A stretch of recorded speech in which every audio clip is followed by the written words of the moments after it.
Girl sees millionaire marked as thief about to be burned, so she does this. Comment below, telling me what you thought of this story, giving it a score from 0 to 10, and comment what city you are watching me from. I really want to know if you liked my story, and I want to get to know you better, so subscribe to my channel to support my work. I count on your help. The scorching midday sun beat down mercilessly on the central square of Riverton as the first shouts echoed between the wooden benches and the leafy oak trees that framed the heart of the town. It was a Thursday like any other, but the air carried an electric tension that silenced the birds in the branches. Lily, only 4 years old, sat on the steps of the First Methodist Church, her clothes worn thin from use, contrasting with her large, expressive eyes that reflected a sadness too deep for someone so small. Her brown hair was messy, and her small hands clutched a piece of stale bread a kind lady had given her that morning. The little girl watched the movement in the square with that curious attention typical of children, but there was something in her gaze that revealed experiences far too difficult for her age.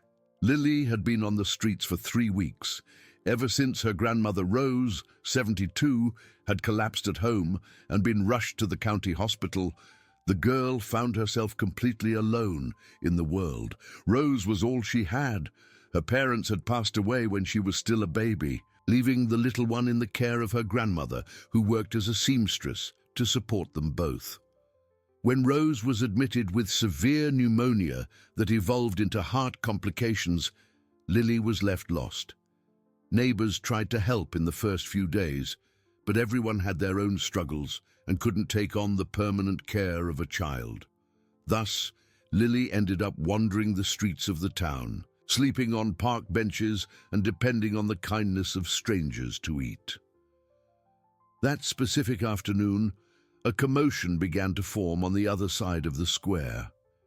Heated voices mingled in a crescendo of anger and indignation. Lily looked up from her piece of bread and saw a crowd gathering quickly around a grey-haired man in a rumpled suit. "Thief! Criminal!" the furious voices screamed. "You stole our money!" The man in the center of the confusion was Arthur Caldwell, 67, owner of Caldwell Coffee Roasters, a company that had been prosperous for decades in the region. Arthur was visibly shaken, his hands trembling, as he tried to explain himself to the crowd that grew by the minute.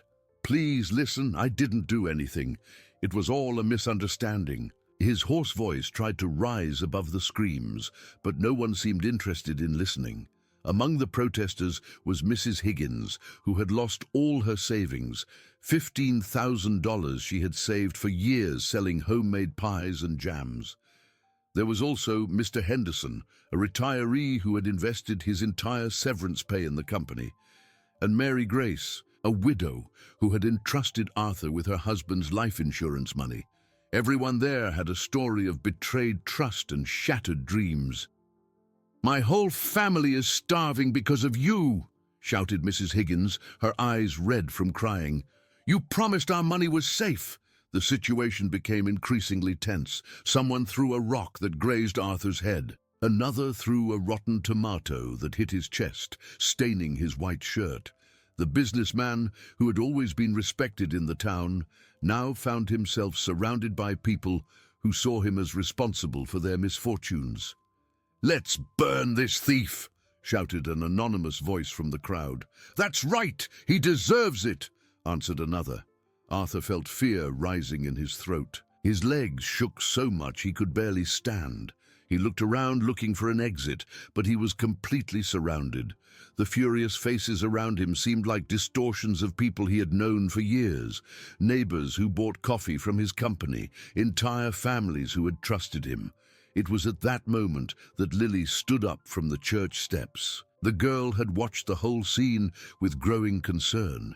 Even at just 4 years old, she recognized the fear on the man's face. It was the same fear she felt every night when she lay alone on the cold benches of the square.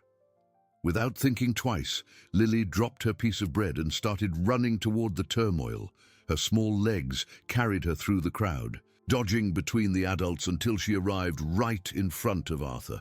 To everyone's astonishment, the little one spread her thin arms out to the sides, making a tiny human barrier between the terrified businessman and the furious mob. Her back was glued to Arthur's trembling legs, and her big eyes stared down dozens of enraged adults.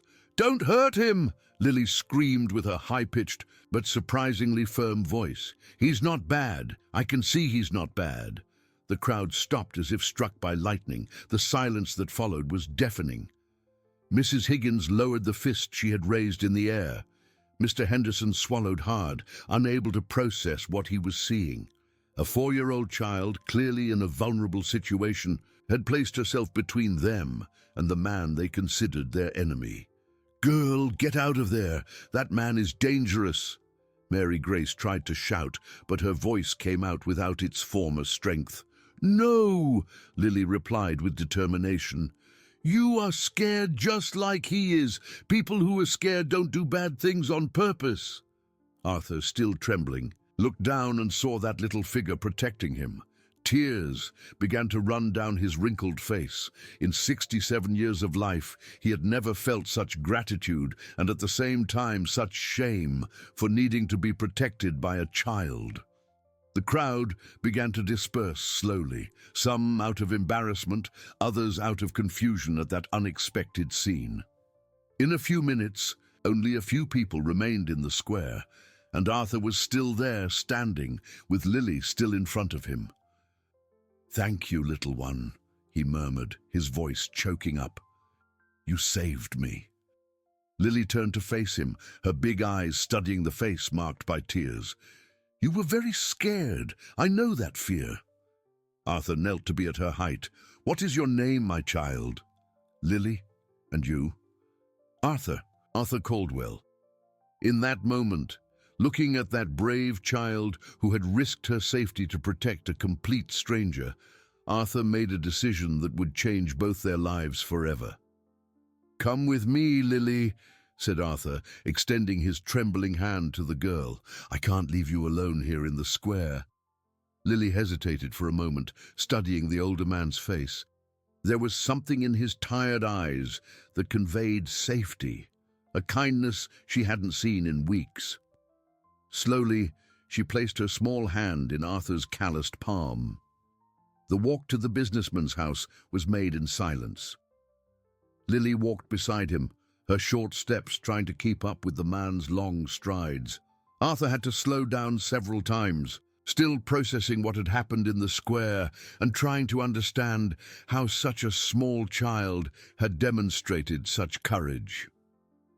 Arthur's house was in the upscale neighborhood of Riverton, a 2-story colonial building with a well-kept lawn and a wrought-iron gate. For Lily, used to her grandmother's simple house and in recent weeks the hard benches of the square, that residence looked like a palace. "Come in, my child," said Arthur, opening the massive wooden door. The interior of the house was elegant, but there was an air of abandonment that didn't go unnoticed. Expensive furniture covered in a fine layer of dust, heavy curtains blocking part of the natural light, and a silence that echoed through all the rooms. It was the home of someone who had lived alone for a long time. "Are you hungry?" asked Arthur, observing how Lily looked at everything around her with contained admiration. The girl nodded shyly. In truth, she was starving. The piece of hard bread she had gotten in the morning had been her only meal of the day, and even that she hadn't managed to finish because of the commotion in the square. Arthur took her to the kitchen, a spacious area with wooden cabinets and a stove that looked like it hadn't been used in days.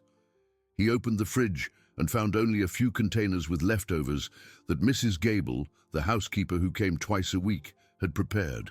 "I'll heat up some mac and cheese for you," he said, turning on one of the burners with some difficulty. It was clear Arthur wasn't used to cooking much.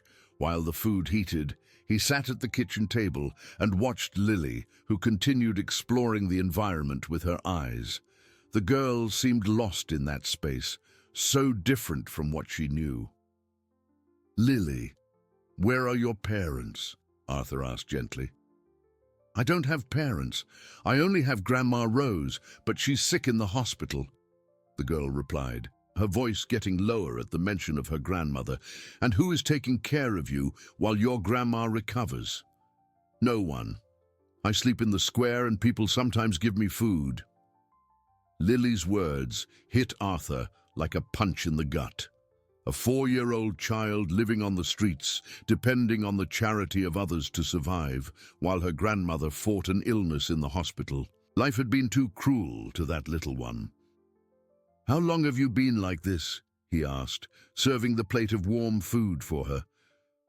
3 weeks, Lily replied, starting to eat with a voracity that revealed her extreme hunger. Arthur felt a tightness in his chest. 3 weeks. A 4-year-old child had survived alone on the streets for 3 weeks. And yet, when she saw him in danger in the square, she didn't hesitate to protect him. "How did you know I wasn't bad?" he asked, genuinely curious. Lily stopped eating for a moment and looked at him with her big, expressive eyes.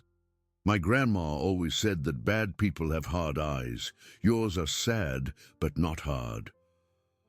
The simplicity and wisdom of that answer left Arthur speechless. During the last few weeks, since the financial scandal had exploded, he had questioned his own character, if somehow he deserved all that hatred and scorn. "Lily, I need to tell you something," he said, pulling a chair to sit closer to her. "The people in the square are mad at me because they think I stole their money." The girl looked at him without stopping eating, waiting for him to continue. "I had a company, and a man I considered my best friend took a lot of money from people and ran away, but he used my name to do it, so now everyone thinks it was me." "But it wasn't you who did it," said Lily with conviction. "I know." "How can you be so sure?" "Because you are sad, not happy. Who does bad things gets happy or angry, not sad." Again, Lily's childlike perception of human nature impressed Arthur. At 67, he had found more wisdom in the words of a 4-year-old child than in months of conversations with lawyers and acquaintances.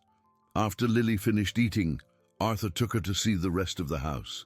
He showed her the living room with its antique furniture, the library full of dusty books, and finally, the guest room on the 2nd floor.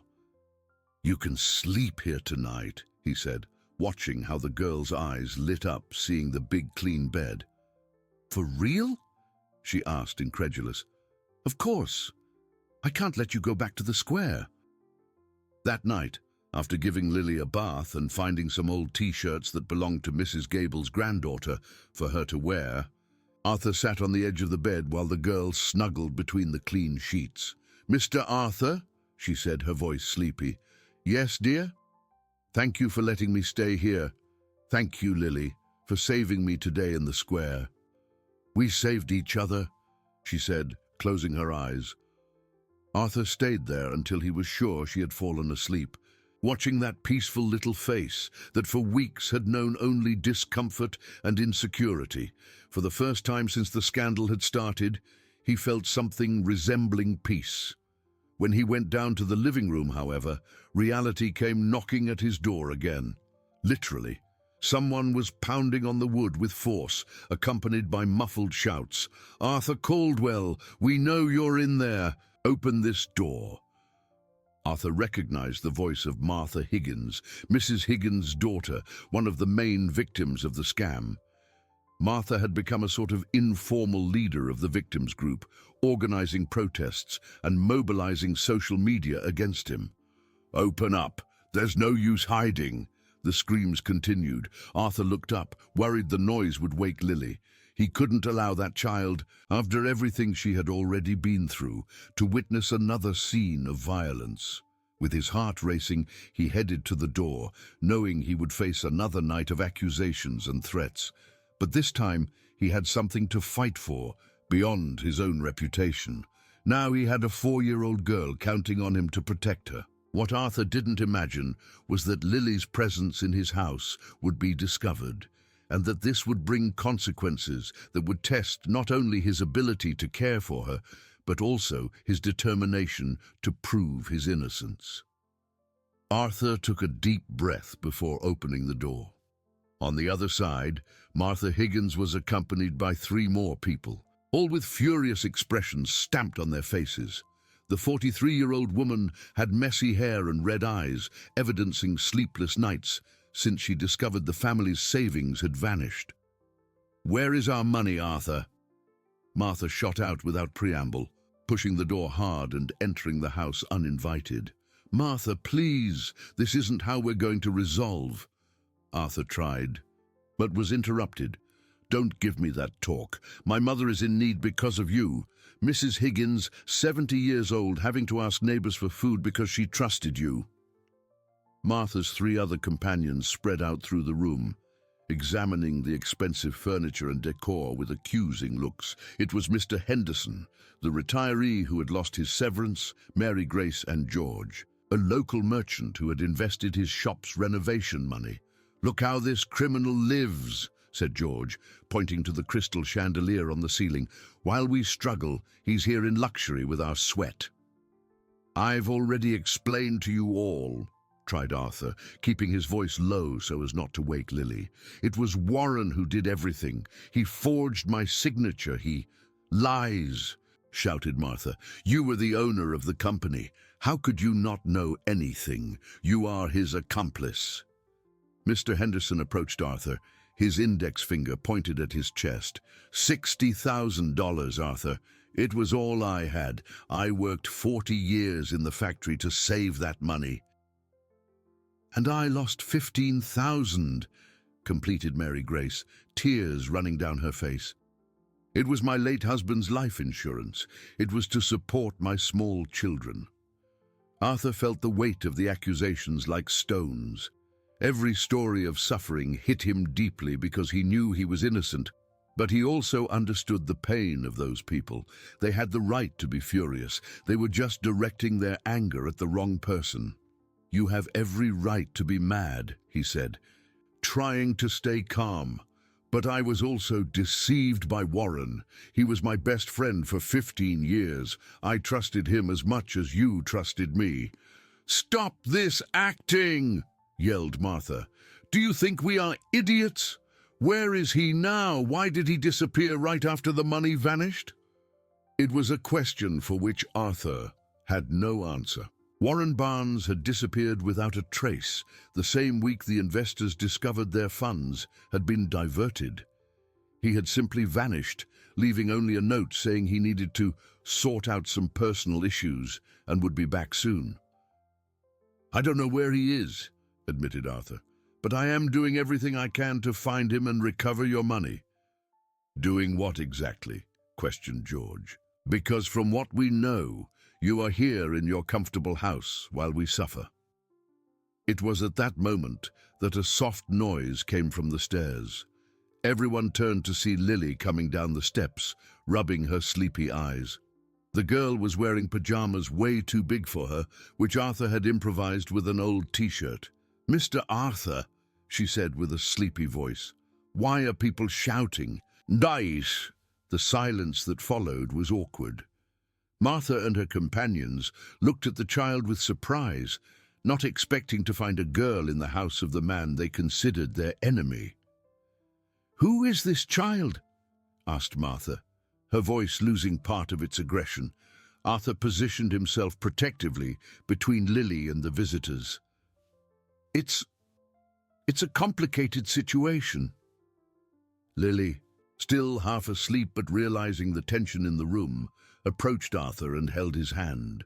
It was a simple gesture, but it spoke louder than any explanation. "Does she live here with you?" insisted Mr. Henderson, clearly confused. "She is the girl who defended me in the square today," explained Arthur. "She was living on the streets for weeks. I couldn't leave her there." Mary Grace frowned. "On the streets? A child that age?" "My grandma is sick in the hospital," said Lily with her clear voice, looking directly at the adults. "Mr. Arthur let me sleep in his bed because it's not good to sleep on the park bench."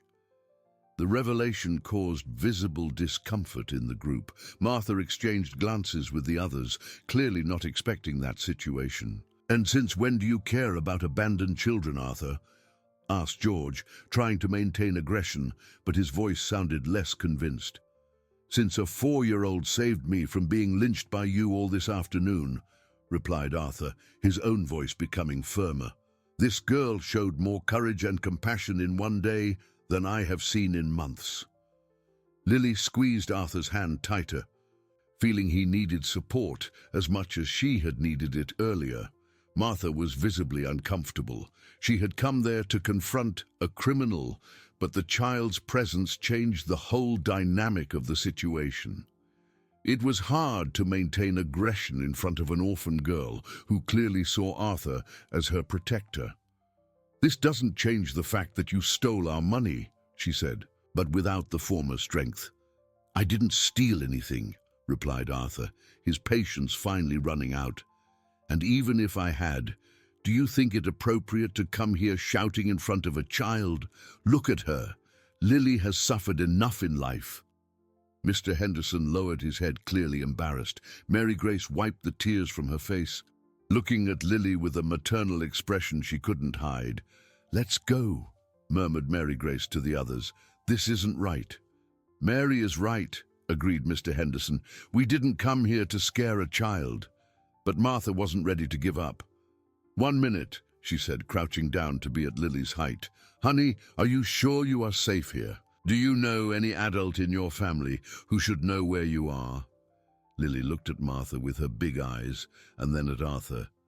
"I only have Grandma Rose, but she can't take care of me now. Mr. Arthur is good. He gave me food and let me take a hot bath." The simplicity of Lily's answer touched even Martha. The woman stood up slowly, looking at Arthur with a confused expression. "This isn't over," she said, but her voice had lost all hostility. "We still want our money back." "And you will have it," promised Arthur. "I will find Warren and prove my innocence, but now, please, leave my house. Lily needs to sleep." The group headed to the door in silence. Before leaving, Mary Grace turned one last time to look at Lily, who was still holding Arthur's hand. "Take good care of her," she said softly, and there was sincerity in her voice. After they left, Arthur locked the door and knelt in front of Lily. "Are you okay, dear? Did they scare you?" "A little bit," she admitted, "but you protected me just like I protected you in the square." Arthur smiled for the first time in weeks. "It's true. We protect each other, don't we?" "Yeah," agreed Lily, yawning. "Can I go back to bed now?" "Of course. Let's go." While climbing the stairs with Lily, Arthur had no idea that Martha's visit had planted a seed of doubt in her mind. For the first time since the scandal had begun, she had seen Arthur as something beyond a criminal. She had seen a man caring for a needy child. But this doubt would also bring unexpected consequences. For Martha wouldn't be able to get the image of Lily holding Arthur's hand with such confidence out of her head, and this would lead her to ask questions no one had asked yet. The next morning, Arthur woke up to the smell of brewed coffee coming from the kitchen. For a moment, he thought Mrs. Gable had arrived early, but when he went down the stairs, he found Lily standing on a chair, trying to reach the electric coffee maker. "Lily, what are you doing?" he asked, running to hold her before she fell. "I wanted to make coffee for you," she said, clearly frustrated at not being able to reach the appliance. "My grandma always made coffee in the morning." Arthur felt a squeeze in his heart. The girl, even at just 4 years old, was trying to repay the care she had received. He picked her up and placed her on the floor carefully. "It's very dangerous to mess with these things alone, sweetie, but thank you for wanting to help me," he said, stroking her messy hair. While preparing breakfast for both of them, Arthur watched Lily exploring the kitchen with curiosity. The girl opened drawers and cabinets, always carefully, as if she were trying to understand how that environment so different from what she knew worked. "Mr. Arthur?" she asked, sitting at the table with a glass of warm milk he had prepared. "Yes, dear?" "Why were those people mad at you yesterday?" Arthur paused with the coffee cup halfway to his mouth. How to explain to a 4-year-old child the complexity of the financial situation that had destroyed his life? "Remember, I told you about my friend who did bad things, he began, sitting next to her. Lily nodded, nibbling on a piece of buttered toast. Those people lost money because of what he did, a lot of money they had saved. And since he used my name, they think it was me who did the bad things. But you are good, said Lily with absolute conviction. I know that. How can you be so sure? The girl stopped eating and looked at him with her big, expressive eyes. Because bad people don't take care of girls they don't know, and you took care of me. The simplicity of Lily's childish logic was both touching and painful for Arthur. She had developed trust in him based on a single act of kindness, while people who had known him for years had turned against him based on suspicions. The doorbell rang, interrupting the moment. Arthur frowned, wondering who it could be so early in the morning. When he opened the door, he found a woman of approximately 50, wearing discreet business clothes and carrying a briefcase. "Mr. Arthur Caldwell?" she asked with a professional voice. "Yes, that's me. My name is Valerie Sanders. I'm a social worker from the county. I received a report about a child living in your residence without proper legal procedures." Arthur's heart plummeted. "Report? May I come in? I need to speak with you and check the conditions the minor is in." Arthur hesitated, but knew he had no choice. He opened the door and Valerie entered, her professional eyes already scanning the environment for any irregularity. "Where is the child?" she asked, taking a clipboard from her briefcase. "In the kitchen, having breakfast." When they reached the kitchen, Lily looked at the unknown woman with curiosity, but without fear. She was used to strangers after weeks living on the streets. "Hi, Mom," she said politely, the way Grandma Rose had taught her. "Hello, dear. What is your full name?" asked Valerie, her voice taking on a softer tone when speaking to the child. "Lily Rose Smith." Valerie wrote everything down on her clipboard, then addressed Arthur again. "Mr. Caldwell, do you have any familial relationship with Lily?" "No, I don't." "Do you possess legal guardianship or authorization from a guardian to care for her?" "No," Arthur was forced to admit, feeling the walls closing in around him. "Are you aware that keeping a child without legal authorization constitutes a serious irregularity?" Lily looked from one adult to the other, realizing something was wrong, although she didn't understand exactly what. "I wasn't keeping her," explained Arthur, trying to keep his voice calm. "I found Lily living on the streets yesterday. She was completely alone, starving. I couldn't leave her there." "And where are the child's legal guardians?" "My grandma is sick in the hospital," replied Lily, before Arthur could speak. Valerie knelt in front of the girl. "What is your grandmother's name, dear?" "Rose Smith." The social worker noted the name and continued asking questions about Lily's family situation. Arthur watched the interview with growing anxiety, realizing where this was leading. "Lily, were you afraid of Mr. Caldwell?" asked Valerie. "No, he's very good to me. He gave me food and a warm bed," replied the girl with enthusiasm. "Did he hurt you in any way?" "No, he protected me from the angry people." Valerie finished the interview with Lily and asked to speak with Arthur in private. They went to the living room, leaving the girl finishing her breakfast in the kitchen. "Mr. Caldwell, although I recognize your intentions may have been noble, you must understand that you cannot simply pick up a child from the street without following proper legal protocols." "But she was alone, a 4-year-old child sleeping on a park bench. What should I have done?" "You should have immediately contacted Child Protective Services or the police. There is a whole procedure for these cases." Arthur ran his hands through his hair, frustrated. "And while I followed the procedures, Lily would continue on the streets, vulnerable to all kinds of danger?" "I understand your indignation, but the law exists to protect both the child and the adult. You are facing serious accusations related to financial fraud. It is not appropriate for you to care for a minor in these circumstances." "The accusations are unfounded," exploded Arthur, then lowered his voice, remembering Lily was nearby. "I didn't do anything wrong. That will be determined by the courts. Meanwhile, I need to remove Lily from this house and place her in a temporary shelter until we can locate other relatives or resolve her grandmother's situation." "No!" Lily's voice echoed from the kitchen door. The girl had heard part of the conversation and ran to cling to Arthur's leg. "I don't want to go. I want to stay with Mr. Arthur." Valerie looked at the scene with a worried expression. It was clear that Lily had developed a bond with Arthur, and separating them would be traumatic for the child. "Lily, honey, you're going to a place where there are other children. It will be fun," the social worker tried to explain. "I don't want to. I want to stay here," cried Lily, clinging even tighter to Arthur. Arthur knelt and hugged the girl, feeling his own heart breaking. In less than 24 hours, she had become the most important thing in his life, and now someone was trying to take her away. "Is there any way I can get temporary custody of her?" he asked Valerie. "Given the circumstances of the accusations against you, it would be very difficult. Besides, a legal process would be necessary, which could take weeks. And if I manage to prove my innocence?" Valerie hesitated.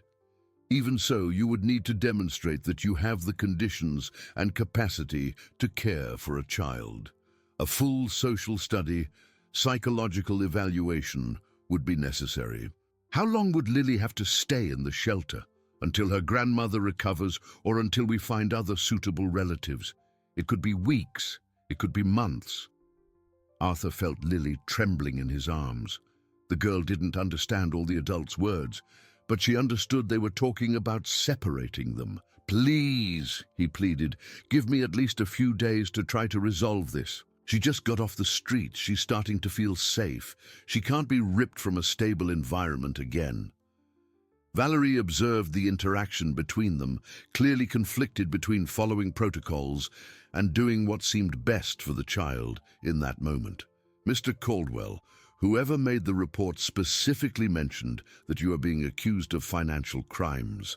How can I be sure Lily is truly safe here?" It was then that Arthur realized the trap he had fallen into.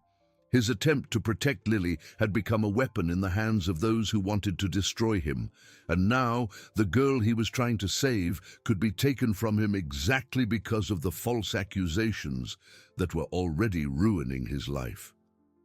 "Give me 48 hours, asked Arthur, looking directly into Valerie's eyes.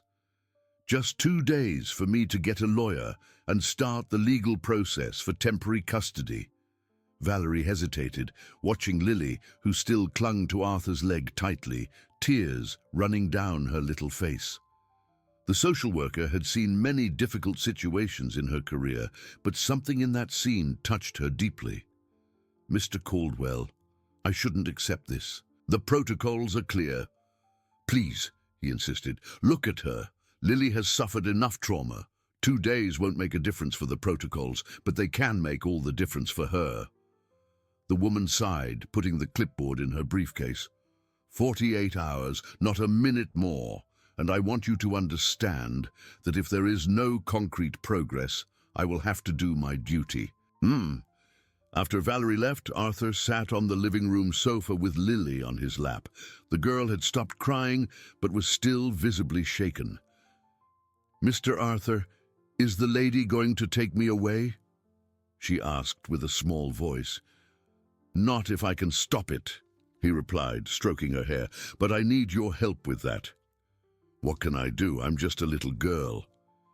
"You can be brave, like you were yesterday in the square, and you can help me find people who believe in the truth." Arthur knew he needed a lawyer, but the problem was that all the renowned professionals in Riverton had refused to represent him. The popular pressure was intense, and no one wanted to associate their name with the financial scandal. He picked up the phone and started making calls. The first was to Mr. Pearson, one of the most respected lawyers in town. "Hello, Mr. Pearson. This is Arthur Caldwell." Arthur, I already told you I can't accept your case. It would be terrible for my reputation. Mr. Pearson, it's not just about the financial accusations now. I have a child under my care who might be taken to a shelter, a 4-year-old girl who was living on the streets. That complicates the situation even more, Arthur. I'm sorry, but I can't help. The call ended abruptly. Arthur tried 3 more firms, all with similar answers. He was starting to despair when he remembered Ben Morris, a young lawyer who had recently graduated and opened a small office downtown. Mr. Morris, this is Arthur Caldwell. I would like to schedule a consultation to discuss legal representation. There was a pause on the other end of the line. Mr. Caldwell, well, is it about the company case? Among other things, yes, but also about the custody of a minor. It's urgent. Can you come to the office right now? 30 minutes later, Arthur was in Ben's small office, a young man of 38 with glasses and a serious expression beyond his years. Lily was sitting in a chair next to him, swinging her legs and looking at the books on the shelves. Mr. Caldwell, I'll be frank with you, began Ben. Accepting your case could harm my career, which is just starting. The popular pressure against you is very strong. I understand perfectly, Mr. Morris, but I need someone to listen to me, to analyze the facts, instead of following popular opinion. Tell me your version of events.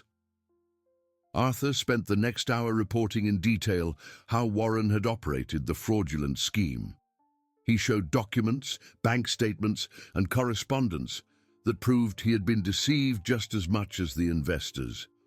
And the girl? Asked Ben, looking at Lily, who had fallen asleep in the chair.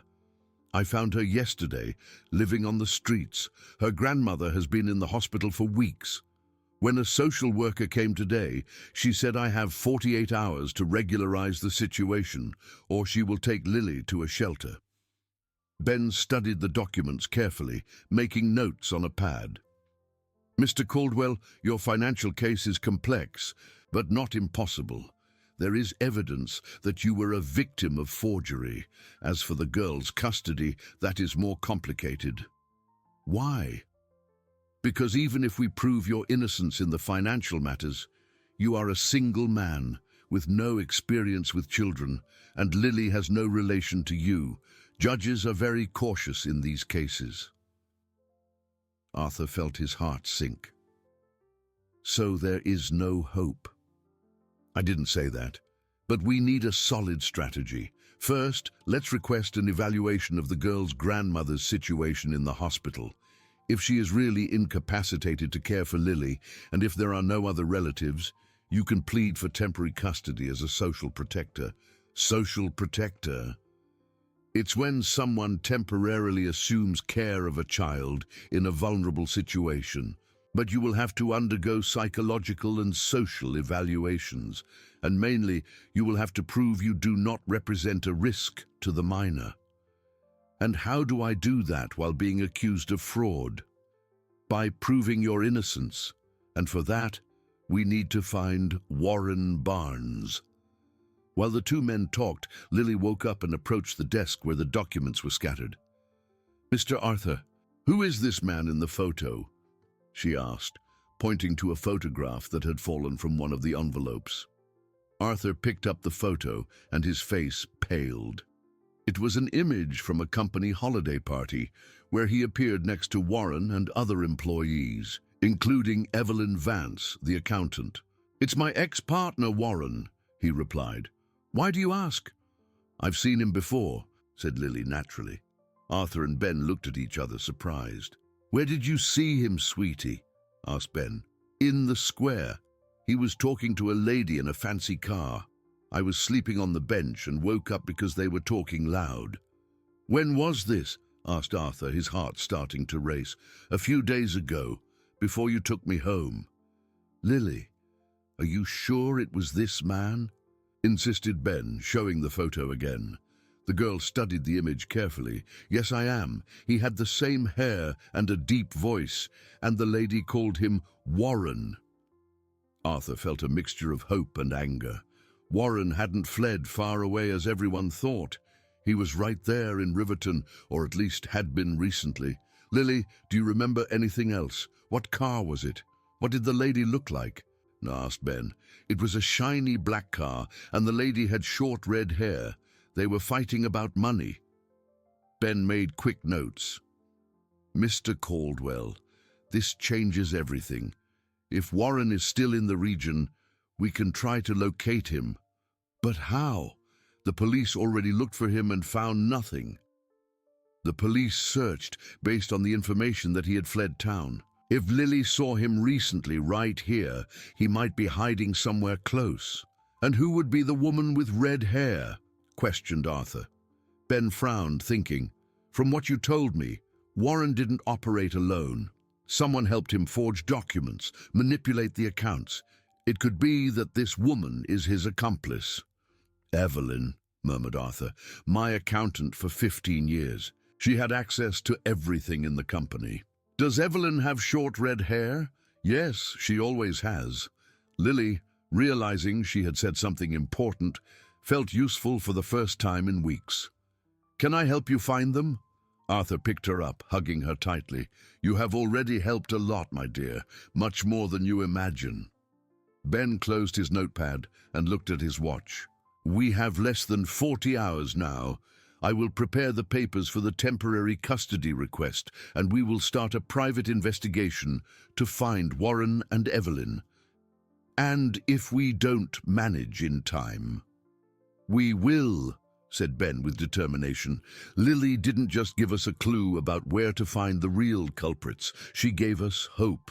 But what none of them knew was that Martha Higgins had spent the entire night thinking about the scene she had witnessed in Arthur's house, and that her own doubts would lead her to make a decision that would complicate the situation even further.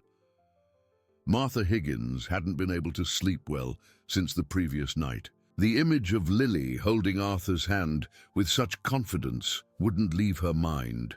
For months, she had viewed Arthur as a cold and calculating criminal, but the way he protected that child challenged all her convictions. The next morning, she made a decision that would surprise everyone, including herself. She headed to the county hospital, where she knew Lily's grandmother was admitted. I'm looking for Rose Smith, she said to the receptionist. She is in the cardiology wing, but only family members can visit her, replied the employee. I am a friend of the family. I would like to speak about her granddaughter. After some explanations and the intervention of a nurse who knew Lily's situation, Martha was authorized to see Rose for a few minutes. She found a frail lady, connected to machines, but with lively eyes that showed intelligence and worry. Mrs. Smith, my name is Martha. I came to speak about Lily. The elderly woman's eyes lit up immediately. My granddaughter, how is she? Where is she? She is fine, but... Martha hesitated, not knowing how to explain the complex situation.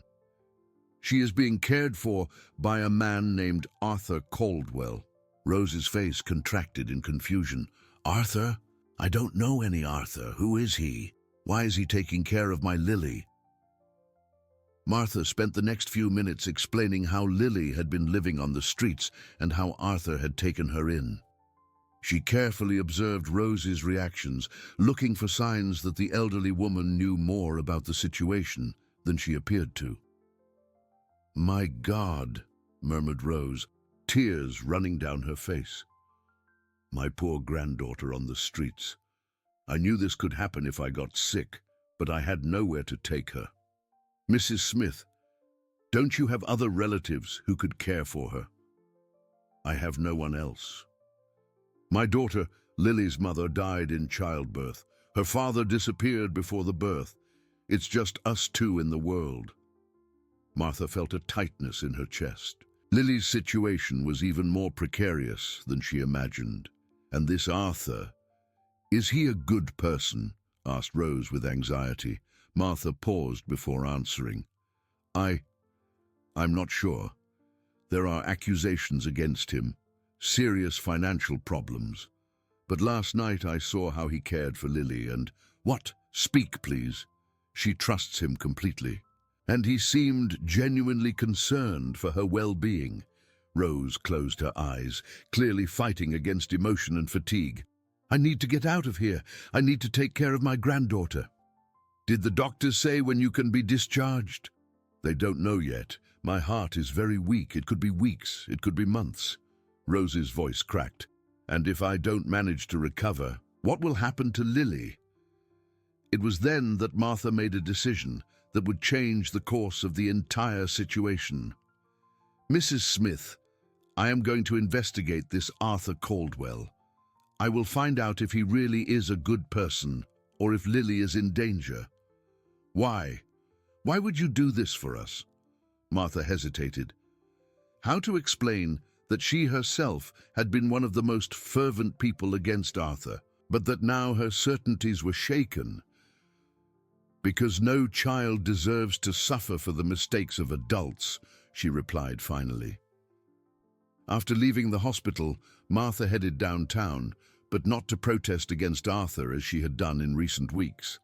This time, she wanted answers. She stopped first at Joe's bakery, a man who knew all the town gossip. Joe, what do you really know about this Arthur Caldwell case? The baker, a 60-year-old man with a grey mustache, looked around before answering in a low voice. Martha, you shouldn't be here asking that. Everyone knows you lead the movement against him. Exactly why I'm asking. I want to be sure we are right in our accusations. Joe wiped his hands on his apron and approached the counter. Look, I've known Arthur for many years. He was always an honest man in business. When this scandal exploded, I was surprised.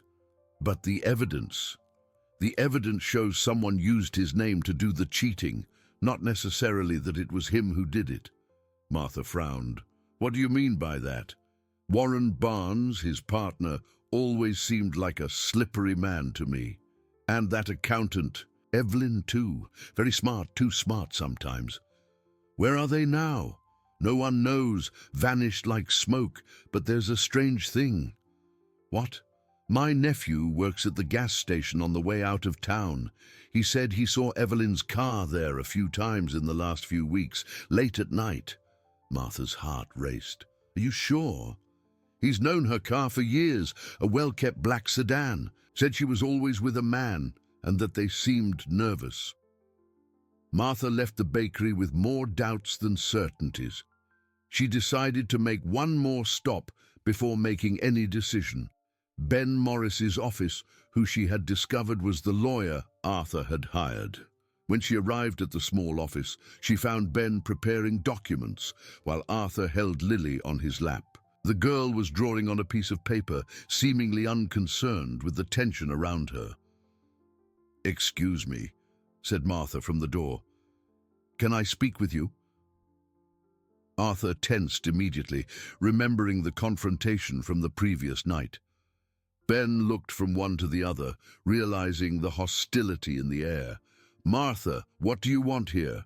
asked Arthur, instinctively protecting Lily. "I want the truth," she replied, surprising everyone with her direct answer. "I visited Lily's grandmother in the hospital. I saw the girl's real situation, and I talked to some people about the case." Ben stood up, always cautious. "Sit down, please. Let's talk civilly."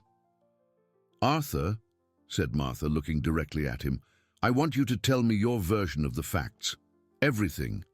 From the beginning. Why? To use against me later. Because if you are innocent, Lily needs you. And if you are guilty, she needs to be protected from you." Martha's frankness disarmed Arthur's defensiveness. During the next hour, he told in detail how Warren had operated the scheme, how he discovered the frauds, and how his life had crumbled since then. Lily, who had been drawing silently, showed her paper to Martha. "Look, Auntie, I drew you yesterday night when you came here." In the childish drawing, there were 4 figures: Arthur, Lily, and other people with angry faces. But curiously, the figure representing Martha was a bit separated from the others, as if she didn't fully belong to the hostile group. "Why did you draw me separate from the others?" asked Martha, intrigued. "Because you were mad, but not like the others. You were sad mad, not mean mad." The child's perception of her emotions left Martha speechless. Lily had noticed her hesitation, her doubts, even the night before. "Martha," said Ben, taking advantage of the moment, "we have information that Warren and Evelyn might still be in the region. Lily saw them recently in the square." "I heard something similar," admitted Martha. "My informant at the gas station saw her car several times." The three adults looked at each other, realizing they were starting to form an unexpected alliance. "If we work together," suggested Ben, "we can try to locate where they are hiding." "But why are they still here?" questioned Arthur. "Why didn't they flee far away?" "Maybe because they can't," said Martha thoughtfully. "Maybe they are waiting for something or someone." Lily raised her eyes from the new drawing she was making. "They were fighting about hidden money," she said casually. "The man said the lady didn't want to share fairly." The three adults looked at her with renewed attention. "Lily, can you remember anything else they said?" "Ellie," asked Ben gently. "The man said she kept money somewhere and didn't want to give it to him, and she said he was dumb and that the police would catch them if they stayed in the same place too long." Arthur felt a mixture of anger and hope. If Lily was right, Warren and Evelyn were not only nearby, but also fighting each other. This could be the opportunity they needed to find them and recover the stolen money. "Martha," he said, looking directly at her, "I know you have reasons to hate me. Your family suffered because of the actions of people I trusted. But Lily needs stability. If you help me prove my innocence—" "I will help," she interrupted, surprising even herself. "But not for you. For her." Lily smiled at Martha, extending her new drawing. This time, all the figures were together, holding hands with smiles on their faces.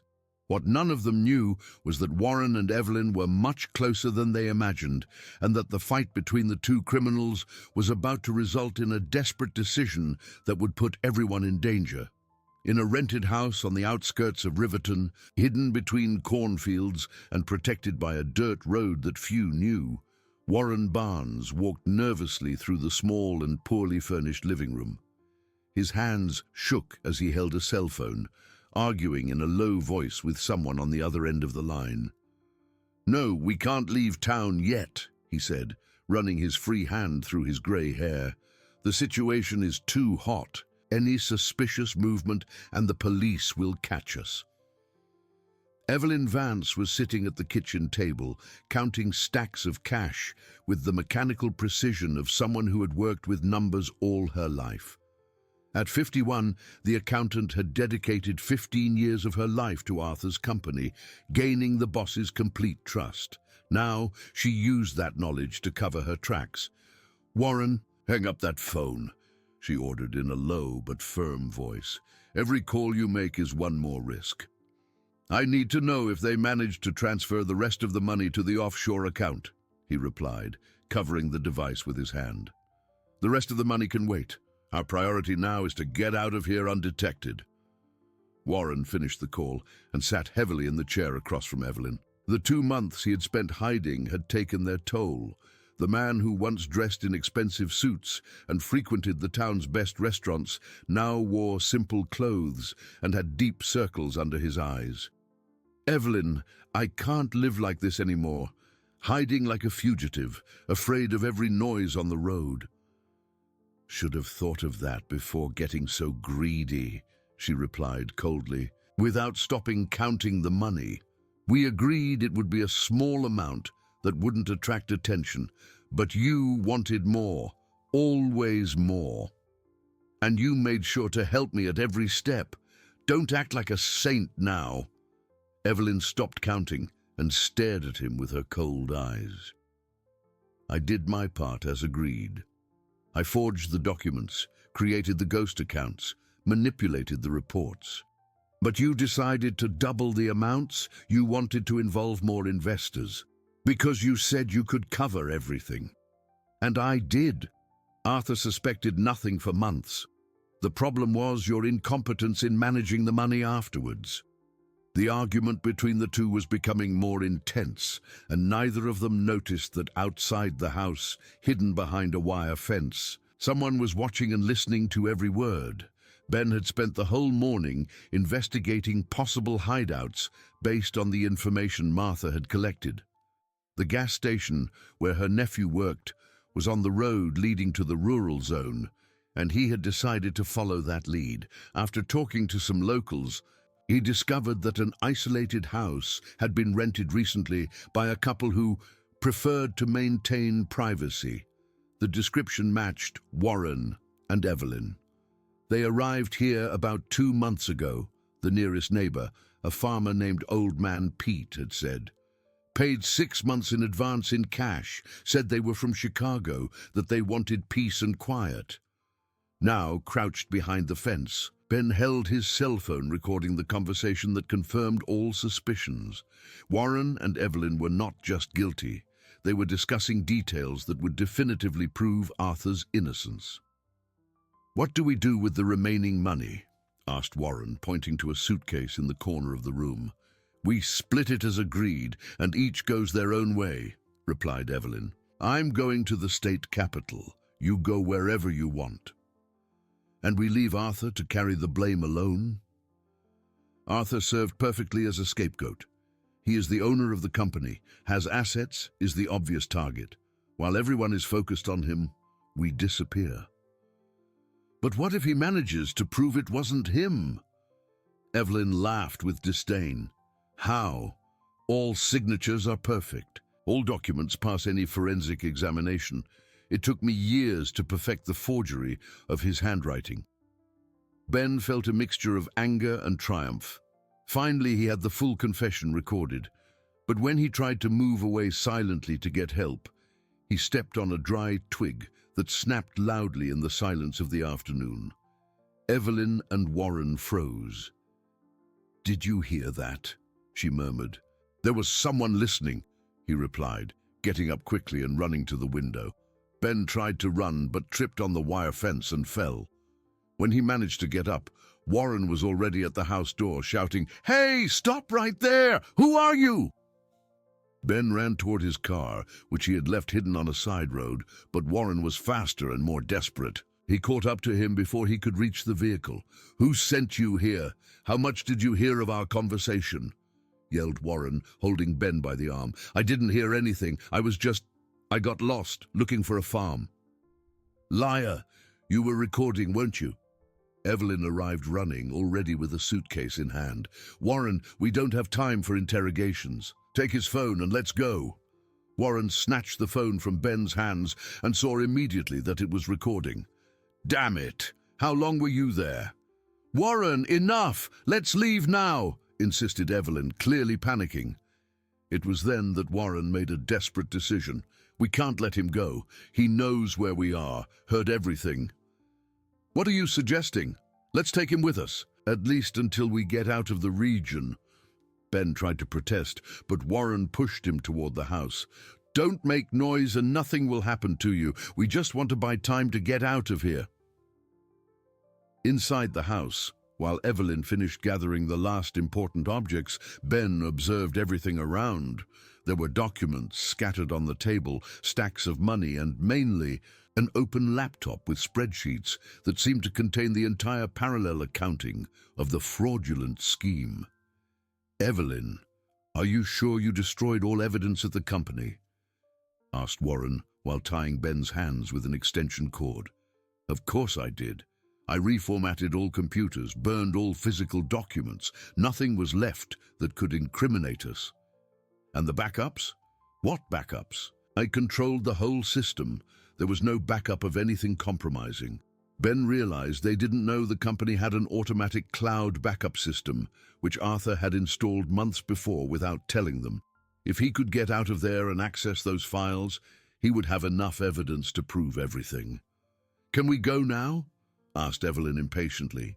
Every minute we waste here increases the risk. Let's go. Take him to the car."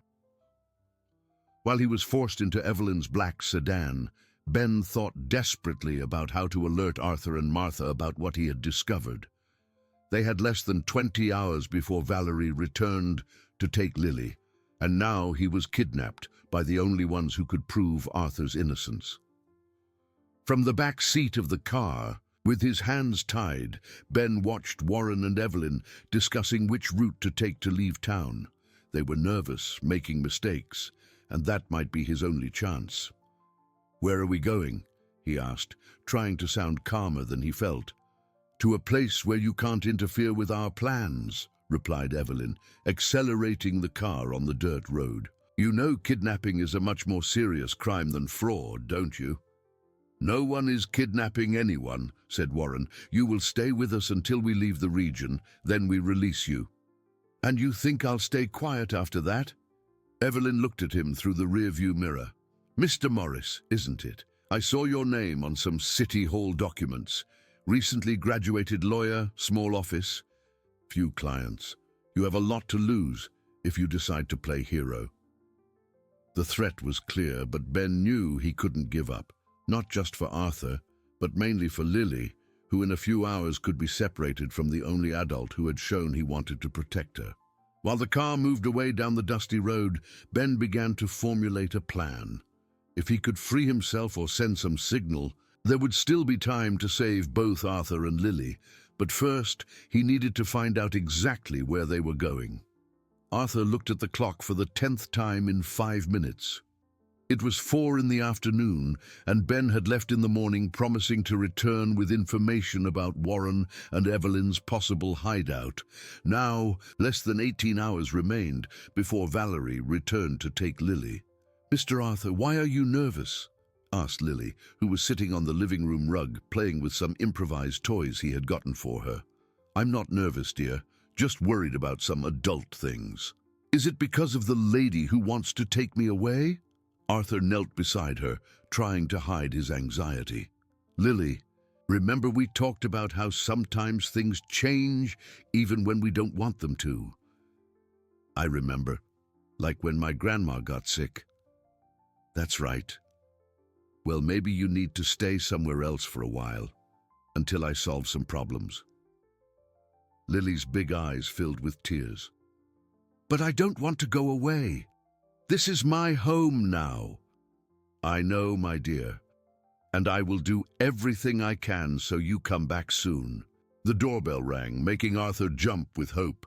Maybe it was Ben with good news, but when he opened the door, he found Martha with a worried expression on her face.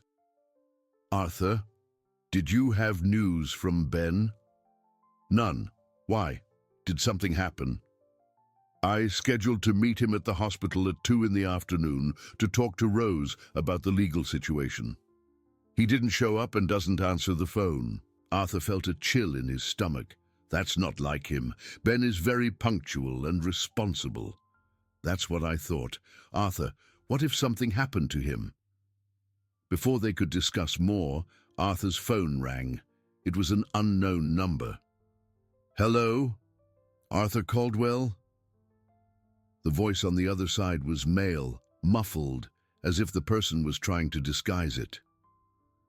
"Who is speaking?" "Someone who has important information about the lawyer you hired." Arthur signaled for Martha to come closer and put the phone on speaker. "What kind of information?" "Ben Morris is with us. He was where he shouldn't be, listening to conversations that weren't his business." "Who are you? What do you want?" "I want you to stop looking for what you shouldn't find. Your little lawyer was investigating things that can harm important people." Martha covered her mouth with her hands, realizing immediately who it was. Arthur tried to stay calm. "If you hurt Ben, no one hurt anyone yet. But that can change if you keep messing with things you shouldn't." "What do you want?" "We want you to take the blame for what happened. You will plead guilty to all accusations and stop trying to prove your innocence." "That's madness. The alternative is worse for everyone, including that child you are taking care of." Arthur felt anger explode in his chest. "Leave Lily out of this." "It depends on you. We have until tomorrow morning for an answer. And Arthur. No police. Any suspicious movement and the consequences will be grave." The call was cut. Arthur and Martha looked at each other in silence for a few seconds. "They have Ben," murmured Martha. "And they know about Lily," completed Arthur, running his hands over his face. "What are we going to do?" Before Arthur could answer, Lily appeared at the living room door. "Mr. Arthur, who was on the phone? You look scared." It was someone about work, dear." "It was the man from the square," said Lily calmly. "What?" "The voice. It was just like the man I saw fighting with the red-haired lady in the square." Arthur and Martha looked at each other again. Lily's perception had confirmed what both already suspected. Warren was behind Ben's kidnapping. "Lily," said Martha, kneeling in front of the girl, "would you be able to help us remember other things you heard or saw when they were fighting in the square?" "I can try." For the next hour, with infinite patience, Martha and Arthur managed to extract more details from Lily's memories. The girl remembered that Warren had mentioned Pete's house, that Evelyn talked about the money in the safe, and that the two discussed going far away before they discovered the hideout.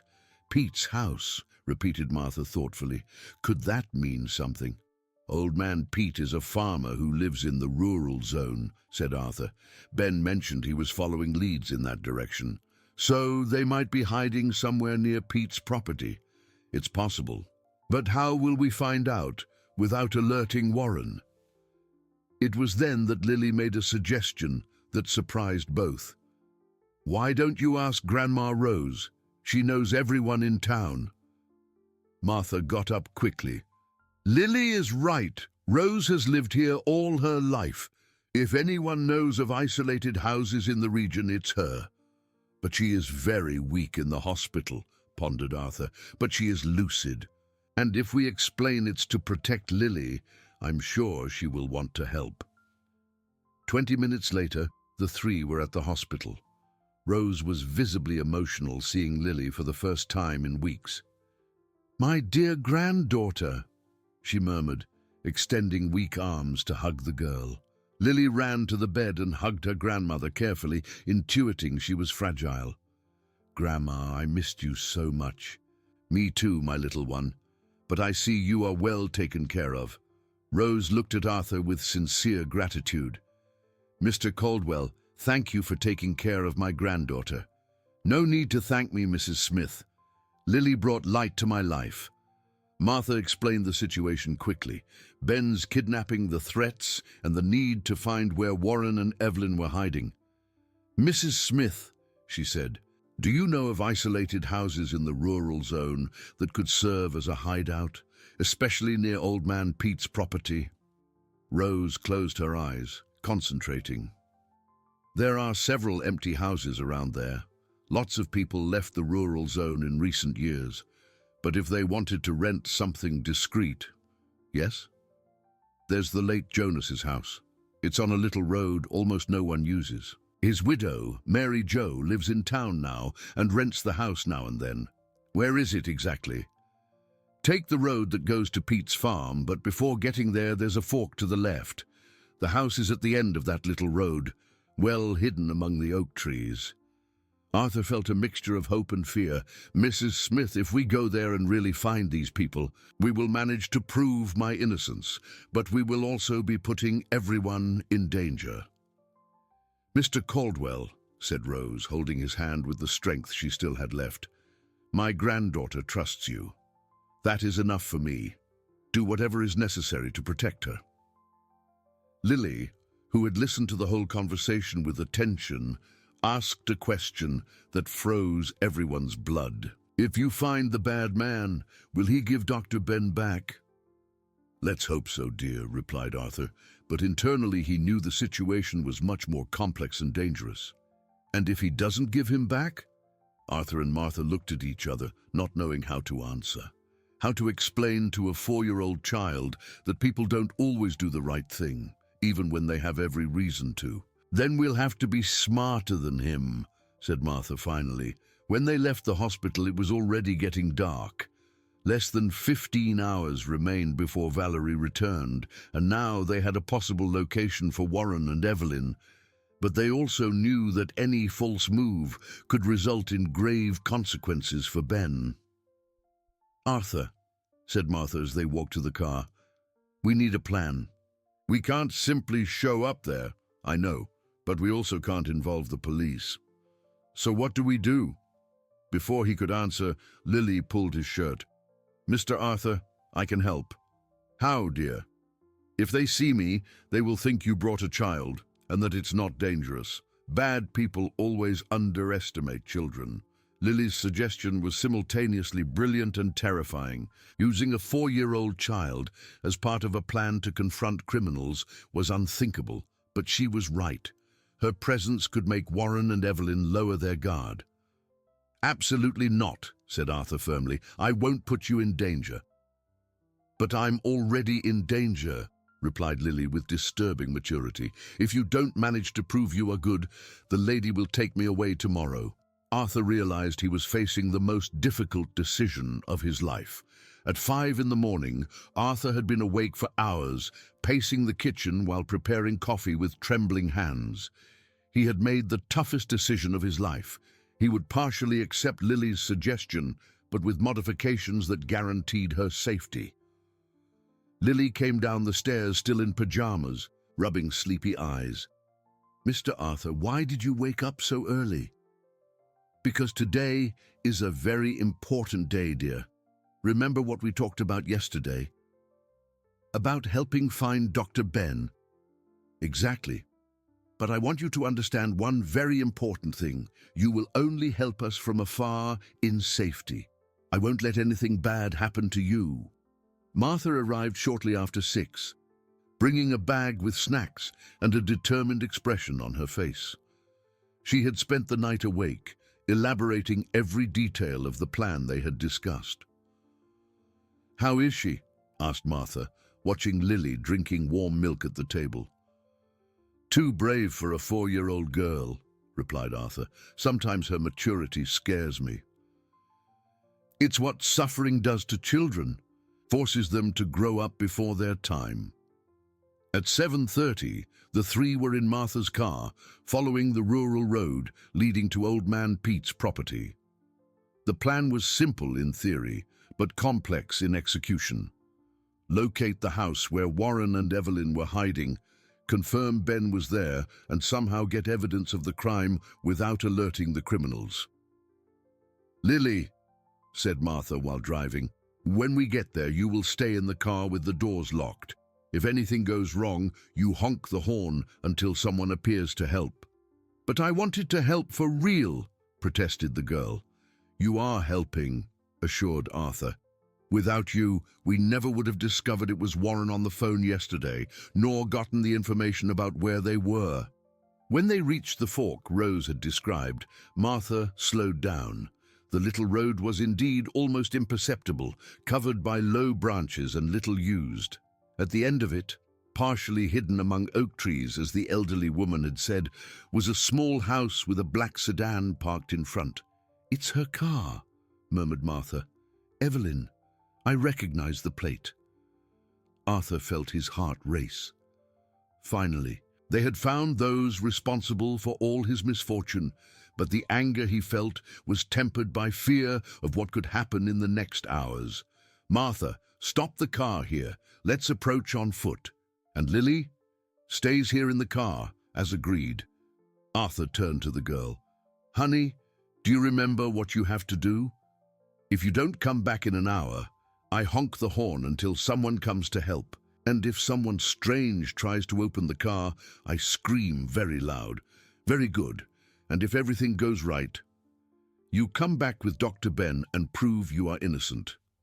"Perfect." Arthur and Martha approached the house carefully, using the trees for cover. The building was simple, with brick walls and a shingled roof. There was a light on in 2 windows, indicating someone was awake. When they got close enough to hear voices, Arthur recognized immediately Warren's nervous tone. "Evelyn, we can't keep the lawyer here forever. What if someone comes looking?" "No one knows where we are," replied the accountant's cold voice. "And he will only be released when Arthur accepts our proposal." "And if he doesn't accept?" "Then we will have to take more drastic measures." Arthur felt a shiver. Drastic measures didn't sound like something that would end well for Ben. Martha pointed to a side window where they could see shadows moving. They approached with care and managed to glimpse the interior of the house. Ben was sitting in a chair in the corner of the room, hands tied but apparently unharmed. "He's alive," whispered Martha. "For now," murmured Arthur. It was at that moment they heard steps approaching the front door. Warren was leaving the house, probably to get something from the car. Arthur and Martha hid quickly behind a large oak tree, but not before Warren spotted movement among the trees. "Evelyn!" he shouted. "There's someone outside!" The situation deteriorated rapidly. Evelyn appeared at the door with a furious expression, and both began searching the area around the house. "I know there's someone there," yelled Warren. "Come out or things will get very bad for the lawyer." Arthur and Martha looked at each other. There was no way to escape without being seen, and hearing threats against Ben made the situation unsustainable. "Warren!" shouted Arthur, coming out from behind the tree with hands raised. "It's me!" "Arthur, stop this!" Warren froze, seeing his former partner and best friend emerging from the shadows, followed by Martha. "Arthur, how did you find us?" "That doesn't matter now," replied Arthur, trying to keep his voice calm. "What matters is that you release Ben, and we talk like civilized people." Evelyn laughed with disdain. "Civilized? You invaded our property, were spying on us. This isn't your property, Evelyn, and you kidnapped an innocent man." "Dr. Ben is not innocent at all," replied Warren. "He was investigating where he shouldn't, trying to ruin our plans." "Your plans to destroy my life and steal money from working families?" "No one stole anything. We just reallocated resources." Martha took a step forward, her anger finally exploding. "Reallocated. My mother is in need because of your reallocation." "Your mother should have been more careful with her investments," said Evelyn coldly. It was that sentence that broke Martha's last vestige of restraint. She lunged toward the accountant, but Warren intercepted her. "Enough!" he shouted. "You came here. Now you'll have to deal with the consequences." "What consequences?" asked Arthur, realizing the situation was spiraling out of control. "You will go inside the house and stay quiet while we decide what to do," ordered Evelyn. "And don't think about trying anything heroic. One false move, and Dr. Ben pays the price." There was no choice. Arthur and Martha were forced to enter the house, where they found Ben tied up, but conscious. "Arthur! Martha!" said the lawyer with relief. "You shouldn't have come here." "We couldn't leave you," replied Arthur, "and we need the evidence you found." "What evidence?" asked Warren suspiciously. "The recordings he made of you confessing everything," said Martha, trying to bluff. Evelyn picked up Ben's phone, which was on a nearby table. "You mean this recording?" she said, showing the file. "Already deleted a long time ago." "You are stupid if you think we didn't make a backup," lied Ben. "Backup where?" asked Warren, starting to panic. It was then that everyone heard a sound that chilled them, the insistent noise of a car horn coming from the road. "Lily," murmured Arthur. "Who is Lily?" asked Evelyn, alarmed. "The child who was at his house yesterday," said Warren. "You brought a child here." The sound of the horn continued, loud and insistent, clearly a signal for help. "She is calling for help," said Martha. "You scared a 4-year-old child." Evelyn went to the window and saw the car on the road, with a small figure in the driver's seat, honking the horn with determination. "That noise is going to wake up old man Pete and all the neighbors," she said to Warren. "We have to get out of here now and leave these 3 witnesses. We have no choice. The child must have already alerted half the rural zone." It was true. The sound of the horn echoed through the quiet morning of the countryside, and in the distance one could already see Old Man Pete coming out of his house to investigate the noise. "Warren, grab the bags. Let's go now." And them. Evelyn looked at the three hostages, clearly calculating available options. "We can't take them all. Takes too long, draws too much attention. So we leave them here, tied up.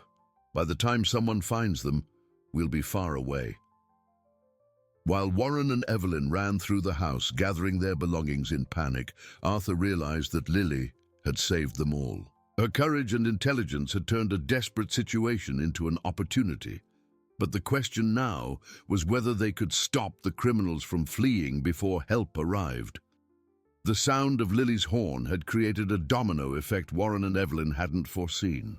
Besides Old Man Pete, who was already walking down the road toward the noise, two other distant neighbors also emerged from their houses to investigate the morning uproar. "Damn it! People are coming from all sides!" shouted Evelyn, watching through the window while shoving documents into a suitcase. Warren ran through the house like a desperate man, collecting stacks of money and personal items. "Evelyn, we can't take everything. We have to choose the essential." "The essential is the money and the fake passports," she replied coldly. "The rest can stay." Meanwhile, Arthur, Martha, and Ben remained tied in the living room, watching the criminals panic. Ben had managed to slightly loosen the ropes binding his wrists during the night, and now worked discreetly to free himself.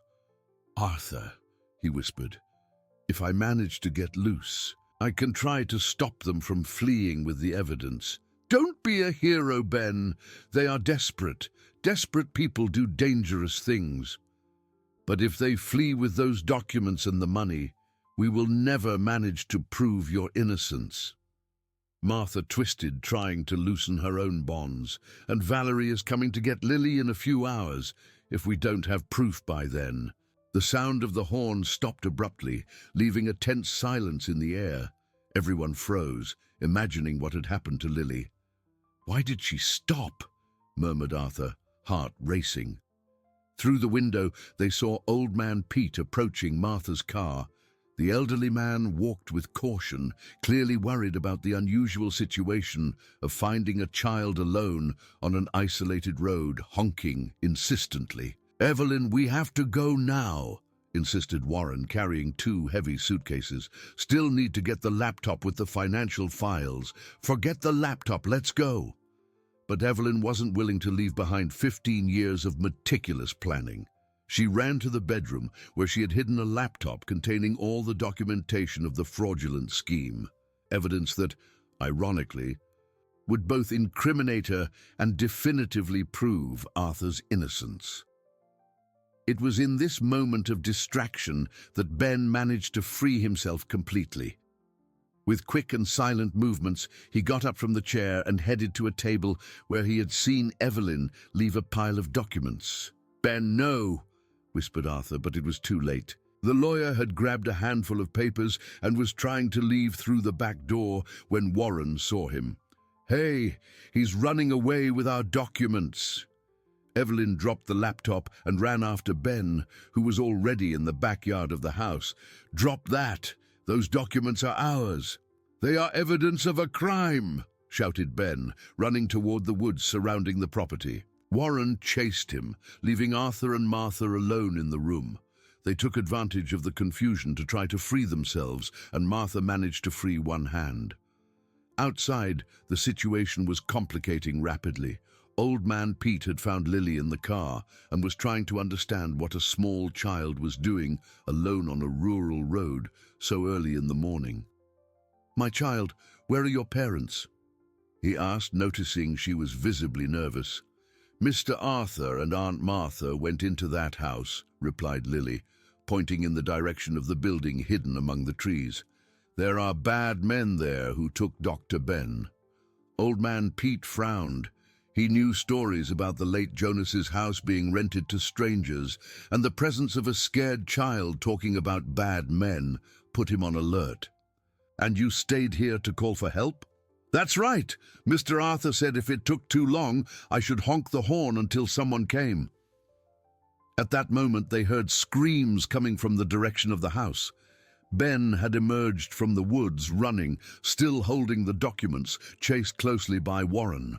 "Help! Call the police!" shouted the lawyer, spotting Old Man Pete. Warren stopped abruptly, realizing there was a witness. Old Man Pete, even at 65, was a large and imposing man, known in the region for his strength and courage. "What is going on here?" asked the farmer, positioning himself between Warren and Ben. It's a misunderstanding," tried to explain Warren, clearly nervous. "This man took some documents that are ours." "Documents of what kind?" Ben took advantage of Old Man Pete's protection to explain quickly. "This man and his accomplice stole money from various families in town and are blaming an innocent man. These papers prove everything." "That is a lie!" protested Warren, but his voice sounded desperate.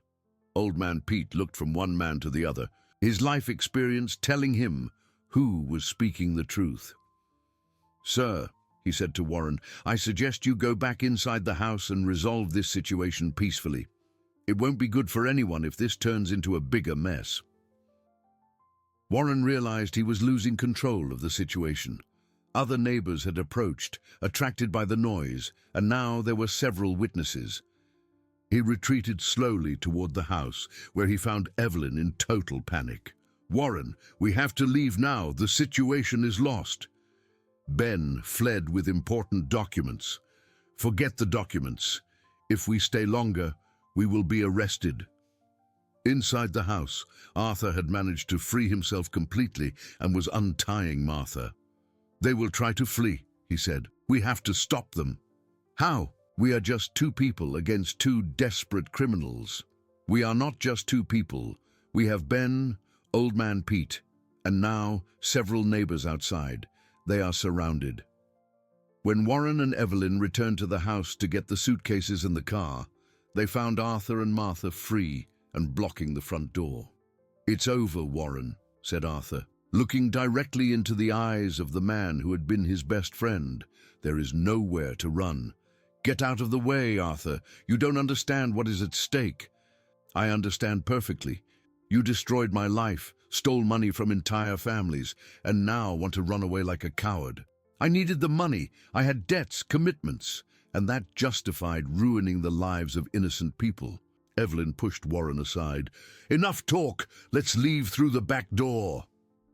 But when they reached the backyard, they found Ben waiting for them, accompanied by Old Man Pete and two other neighbors. "There is no exit," said Ben calmly. "The only option you have is to surrender and confess everything." Evelyn looked around, realizing they were truly surrounded. Her calculating mind quickly analyzed available options. "All right," she said finally, "you win." Warren looked at her with surprise. "Evelyn, what are you doing?" "I'm being practical.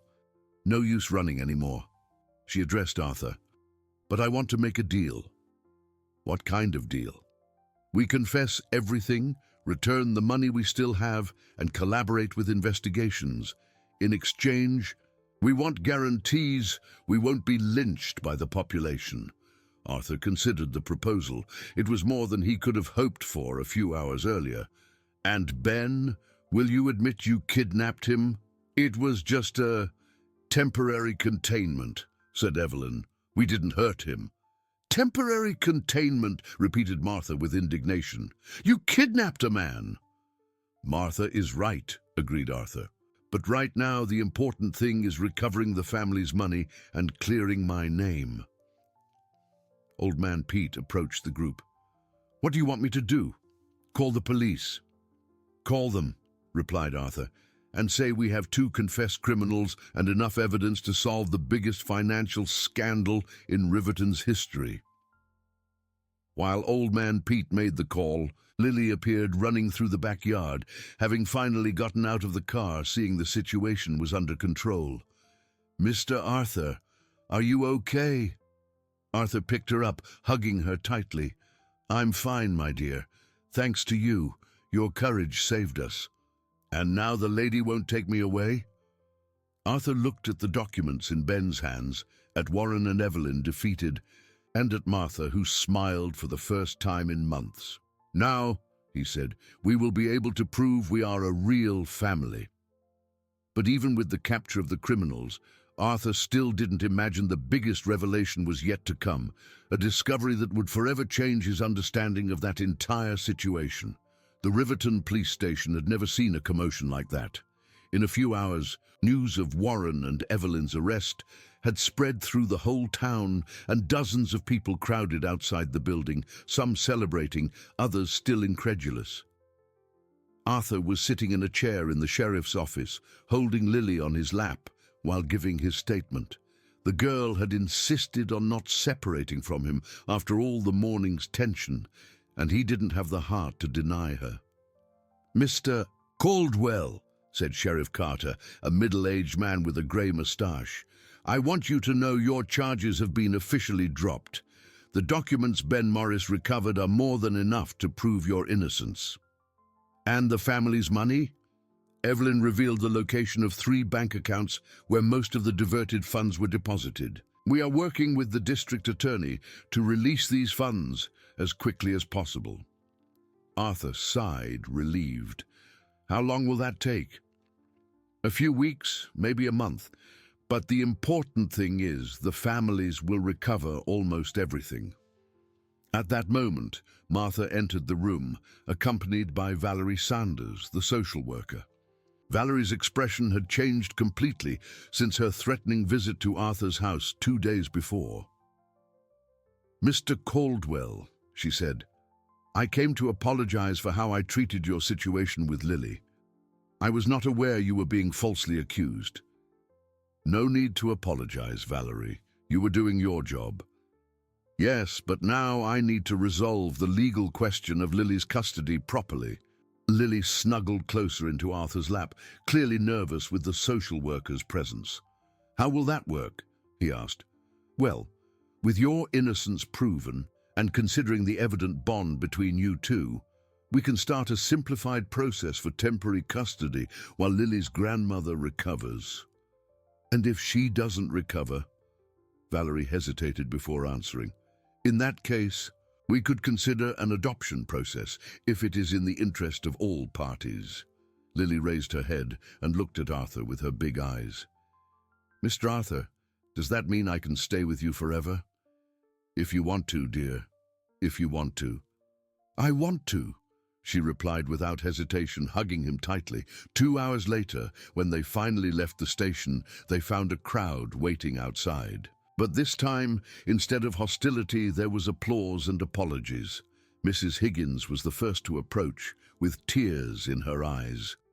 "Mr. Caldwell, forgive me. I said terrible things about you." "Mrs. Higgins, you don't need to apologize. Anyone in your situation would have reacted the same way.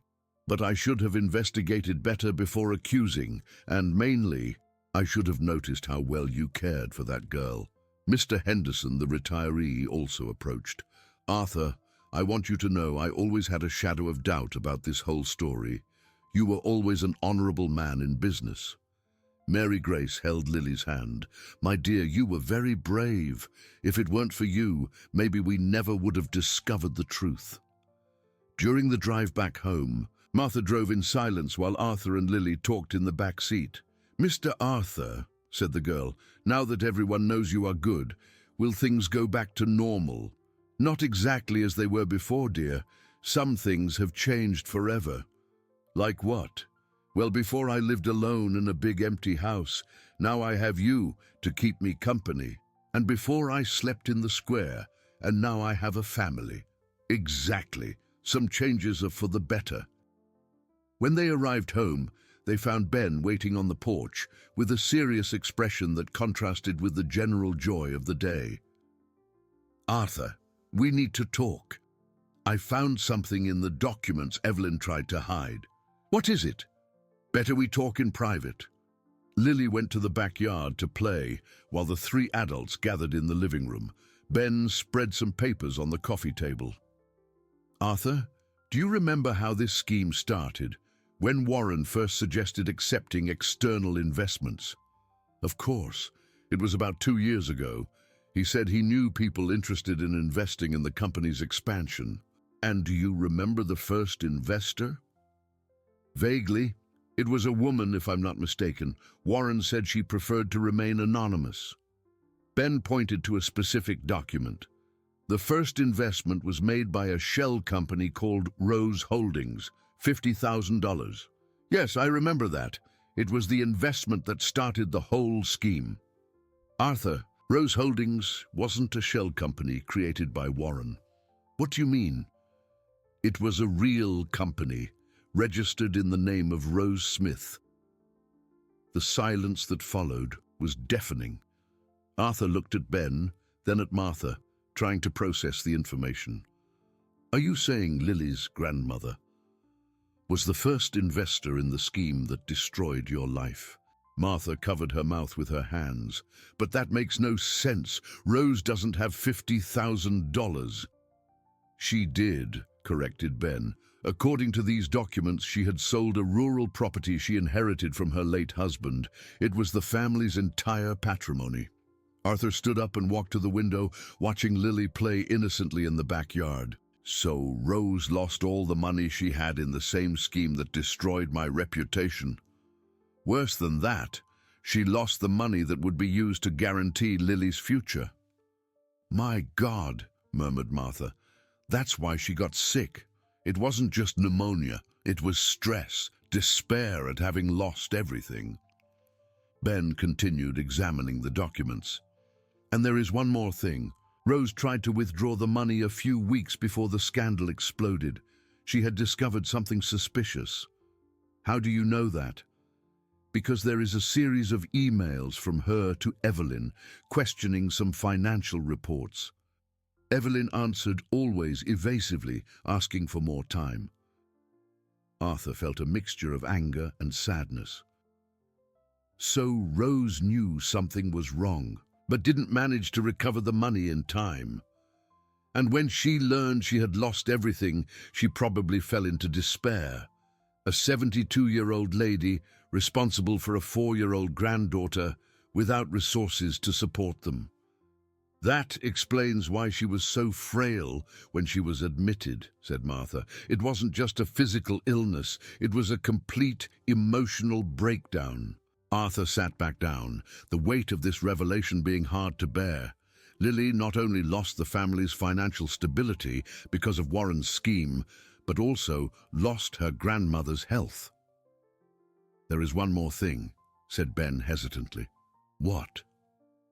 In the personal documents Evelyn kept, there is a letter Rose wrote but never sent. A letter addressed to you, Arthur. Ben handed over a yellowed envelope. With trembling hands, Arthur opened it and began to read aloud. Mr. Caldwell, my name is Rose Smith. You don't know me, but I trusted my entire life savings in your company. Now I discovered something is wrong, and my money disappeared. I'm not writing to accuse you, because I don't know if you are guilty in this. I'm writing because I have a 4-year-old granddaughter who depends on me, and without this money, I don't know how I will take care of her. If you are innocent in this story, I hope you find the true culprits. If you are guilty, I hope your conscience doesn't leave you in peace knowing you destroyed an innocent child's future. Sincerely, Rose Smith. When Arthur finished reading, there were tears in his eyes. She knew I could be innocent. Even having lost everything, she considered I might also be a victim. And never sent the letter, observed Martha. Probably because she got sick before having the chance. Arthur folded the letter carefully and put it in his pocket. Martha, Ben, do you understand what this means? What? Oh, I'm not just taking care of Lily because she saved me in the square. I'm taking care of the granddaughter of the woman who was the first victim of the scheme that destroyed my life. Somehow, our tragedies are connected from the beginning. At that moment, Lily came running into the room. Mr. Arthur, can I call Grandma Rose? I want to tell her you proved you are innocent. Arthur picked her up, hugging her tighter than ever. Of course, dear, and we have many things to talk to her about. What he didn't say was that now he understood why he felt so responsible for Lily from the first moment. It was as if fate had conspired to unite them, transforming two victims of the same crime into an unlikely but true family. 6 months had passed since that dramatic morning at the house hidden among the oaks, and Riverton was living a silent but profound transformation. Caldwell Coffee Roasters had been renamed Hope Coffee, and now operated under new principles of total transparency and social responsibility. Arthur was in his renovated office, but not alone. Lily was sitting at a small table he had installed next to his desk, drawing while he worked. It was an arrangement that had become routine since she started attending a nearby private school. "Mr. Arthur," she said, raising her eyes from the drawing, "the teacher said today is family day at school. Will you be able to go?" "Of course I will, my dear. I already cancelled all afternoon meetings. And Grandma Rose is going too." Arthur smiled. Rose's recovery had been slow but steady. After learning of the case's resolution and Lily's safe whereabouts, her health improved dramatically.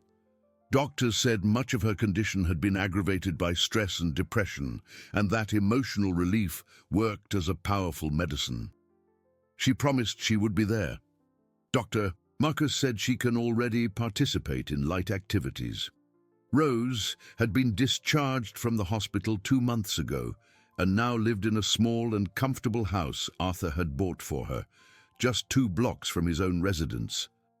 The arrangement allowed Lily to spend time with both daily, creating a unique but functional family dynamic.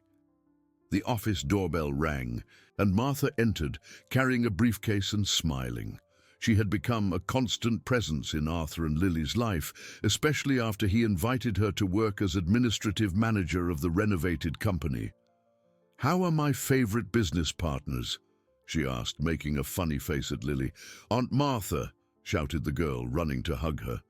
The relationship between them had evolved naturally, and Martha had become an important maternal figure in Lily's life. "Arthur, I have good news," said Martha, handing him the folder. "Official confirmation just arrived. All families affected by the scheme received full restitution of their investments, including interest. All of them? All. Mrs. Higgins has already managed to reopen her shop. Mr. Henderson is planning a trip with his wife, and Mary Grace enrolled her children in a private school." Arthur felt a wave of deep satisfaction. The recovery of the stolen money had been possible because Evelyn, in her detailed confession, revealed the location of all accounts where the funds were deposited. Arthur himself had contributed with his own resources to ensure no family was left disadvantaged. And news about Warren and Evelyn. Warren was sentenced to 8 years in prison for fraud and conspiracy. Evelyn got 10 years for the same crimes, plus 2 for forgery. At least they will have time to reflect on what they did. Lily went back to her drawing table, seemingly uninterested in conversations about adult things. But Arthur knew she absorbed everything. The girl had developed impressive emotional maturity, but still maintained the innocence and joy typical of a 5-year-old. "Aunt Martha," said Lily, "want to see my new drawing?" "Of course, dear. What is it this time?" Lily showed a colorful paper with various figures. "It's our family at the school party. Look, here is Mr. Arthur, here is me, here is you, here is Grandma Rose, and here is Dr. Ben." Martha observed the drawing with attention. "And who are these other people?" "They are Mrs. Higgins, Mr. Henderson, Mary Grace, and Old Man Pete. They are also our family now." Lily's observation touched deeply both Arthur and Martha. The girl had understood something adults sometimes forgot. Family wasn't just who lived in the same house, but all those who cared for each other. "Lily is right," said Arthur. "They all were part of our journey. They are our extended family." At that moment, Ben entered the office, accompanied by a young and elegant woman Arthur didn't recognize. "Arthur, Martha, Lily," greeted the lawyer. "I want to introduce you to Laura, my fiancée." "Fiancée?" repeated Martha, surprised. Ben, you didn't tell us anything. The lawyer blushed slightly. I met Laura during the trial. She's a district attorney and was impressed with our fight to prove Arthur's innocence. Laura approached and greeted everyone warmly. Ben told me your whole story. It's admirable how you transformed a tragedy into something so beautiful. The merit isn't ours, said Arthur, picking Lily up. This little one taught us that courage and love can overcome any adversity. Speaking of overcoming, said Ben, I have a proposal for you. What kind of proposal? Laura and I are organizing a social project to help other children in vulnerable situations in Riverton. We want to create a foundation, and we thought of you to help us. Arthur and Martha looked at each other. The idea was tempting and made sense, considering everything they had been through. How would it work? Asked Martha. The Lily Foundation would offer legal, psychological, and financial support for families in crisis who have children at risk, explained Laura. It would be a safety net that could have prevented Lily from spending weeks on the streets. You want to name the foundation after me? Asked Lily, clearly impressed with the idea. Only if you agree, replied Ben. You would be our official inspiration. I agree, so I can help other children who are sad like I was. The meeting was interrupted by the arrival of Rose, who entered leaning on a cane, but with a radiant smile on her face. Her grey hair was well combed, and she wore a floral dress that made her look younger. Sorry for the delay, she said. I stopped at Joe's bakery, and he insisted on giving me some cakes to take to the school party. Lily ran to hug her grandmother. Grandma! Look how many people came to visit us! During the next hour, the office filled with animated conversations, laughter, and plans for the future. Rose told that she had decided to go back to sewing, this time making clothes for needy children. Ben and Laura shared more details about the foundation. Martha announced she was thinking of studying pedagogy to work better with children. When it was time to go to school, everyone headed together to the event. At the institution's door, Arthur stopped for a moment and observed the group. Lily running ahead with Rose, Martha talking animatedly with Laura, Ben carrying the cakes and making jokes. What are you thinking about? Asked Martha, noticing his contemplative expression. I was thinking about how life is strange, he replied. A year ago, I was a lonely, bitter man, focused only on work. I thought I had everything under control. And now I know I had nothing. What I have now, this crazy and wonderful family, this is having everything. And you don't miss the old life, the tranquility, the predictability?